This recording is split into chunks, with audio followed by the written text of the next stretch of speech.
The stock market is crashing hard this morning. Is the bull run over? ये news तो आप हर जगह सुन रहे हो कि स्टॉक मार्केट एक बबल में है, लेकिन जब मैंने डेटा को स्टडी किया 2000 एंड 2008 में जो बबल बना था, तो मुझे कुछ इंटरेस्टिंग पता चला।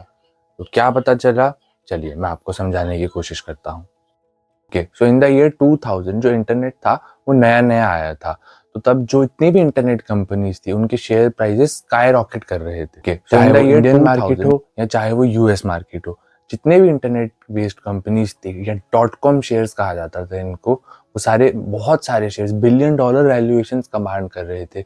लेकिन बहुत सारी कंपनीज ना तो कोई प्रॉफिट बना रही थी, ना ही उनका बिजनेस मॉडल तक क्लियर नहीं था। उसके बाद क्या हुआ कि जैसे जैसे लोगों ने कंपनीज के अंदर जाके देखा, फोमो के अंदर जाके देखा, तब उनको ये चीज़ पता चली कि जो कंपनीज हैं ये सस्टेनेबल ही नहीं है कभी। तो उन्होंने शेयर्स बेचना शुरू किया। एक पैनिक क्रिएट हो गया पूरी मार्केट में, जो कि हर जगह ग्लोबल मार्केट में जितनी भी इंटरनेट कंपनीज थी सबके साथ सेम स्टोरी थी। तो हर जगह एक बहुत बड़ा पैनिक क्रिएट हो गया और एक मेजर सेल ऑफ स्टार्ट हो गया, जिसकी वजह से 2000 का .com क्राइसिस जिसको कहते हैं वो आया। अब हम समझते हैं कि 2008 में जो फाइनेंशियल क्राइसिस आया था उसमें क्या हुआ। आपको मेन पार्ट बताता हूँ जो क्या हुआ था। जो 2008 का क्राइसिस था वो मेजरली हाउसिंग लोन्स पे फोकस था।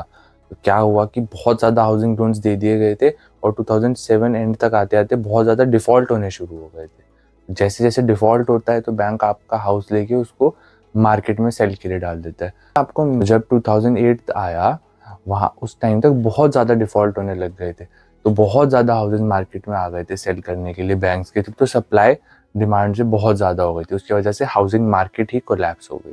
तो एक तरफ डिफ़ॉल्ट भी हो गया और दूसरी तरफ जो कोलैटरल था उसकी वैल्यू भी कम हो गई। तो दोनों तरफ से बहुत ज़्यादा लॉस हुआ बैंकिंग सिस्टम को। पूरे यूएस के बहुत हैवी लॉसेस लेने पड़े। इसकी वजह से बहुत सारे इंस्टीट्यूशन शट डाउन हो गए, जैसे कि लीमन ब्रदर्स, जो 100 साल पुराना ऑलमोस्ट एक इंस्टीट्यूशन था, उसको शट डाउन होना पड़ा और मोस्टली सारे बैंक्स को गवर्नमेंट ने बेल आउट कर लिया। तो जब ये क्राइसिस आया यूएस की मार्केट में, इसकी वजह से बेसिकली मेजरली पूरे फाइनेंशियल सिस्टम में वर्ल्ड की, क्योंकि वो मदर मार्केट है और सबका ट्रस्ट था यूएस में सबसे ज़्यादा, तो हर जगह एक पैनिक मच गया कि कहीं और भी ऐसी सिचुएशन सेम तो नहीं है। ये एक मेजर रीज़न था। उसके अलावा एक रीज़न था मॉर्गेज बैक सिक्योरिटीज़। लेकिन मोटा मोटा आप यही समझ के चलिए कि मोटा मोटा हाउसिंग पर फोकस था और उसकी वजह से एक बहुत बड़ा बबल बन गया था जो कि बर्स्ट हो गया 2008।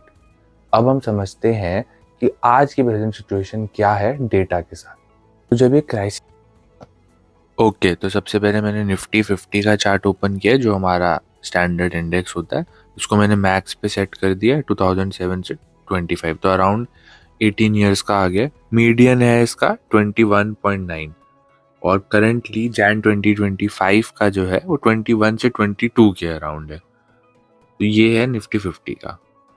नेक्स्ट मैंने ओपन किया निफ्टी मिड कैप 150 का चार्ट।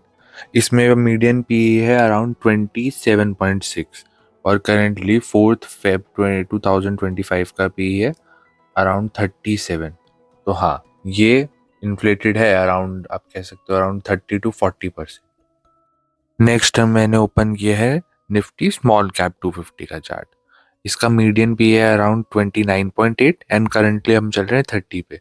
तो अबाउट सेम ही चल रहा है हिस्टोरिकल। तीनों इंडेक्स को ऑब्जर्व करने के बाद एक बात तो क्लियर है कि जो लार्ज कैप्स है वहाँ पे ना ही बबल है ना ही फ्रॉथ है, एकदम हिस्टोरिकल वैल्यू के आसपास ही ट्रेड कर रहे हैं। स्टॉक स्पेसिफिक थोड़ा बहुत ऊपर नीचे हो सकता है।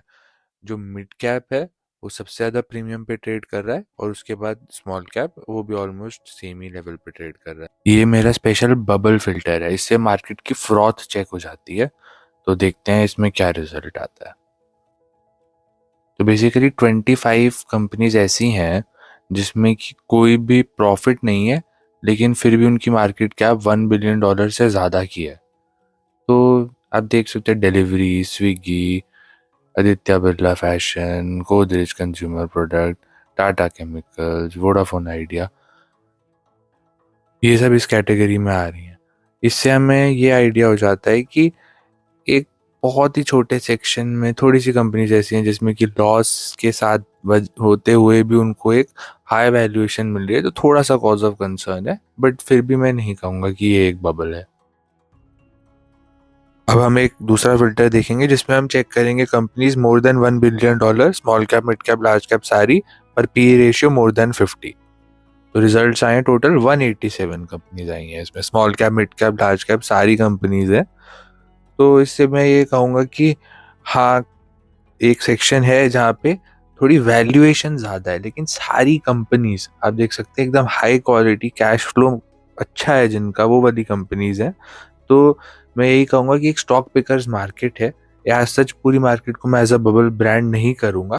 दूसरा सेक्शन ये भी है जहाँ पे 50 से बहुत हाई है पी, अराउंड 600, 300, 200। तो आपको ये समझना पड़ेगा यहाँ पर अगले 10 ईयर्स की ग्रोथ फैक्टर्ड इन है, तो आपको बहुत ही कॉशियसली अपना इन्वेस्टमेंट डिसीजन लेना होगा। ओके, तो अब आप सोच रहे होंगे कि भाई कहना क्या चाहता है कि नहीं है बबल।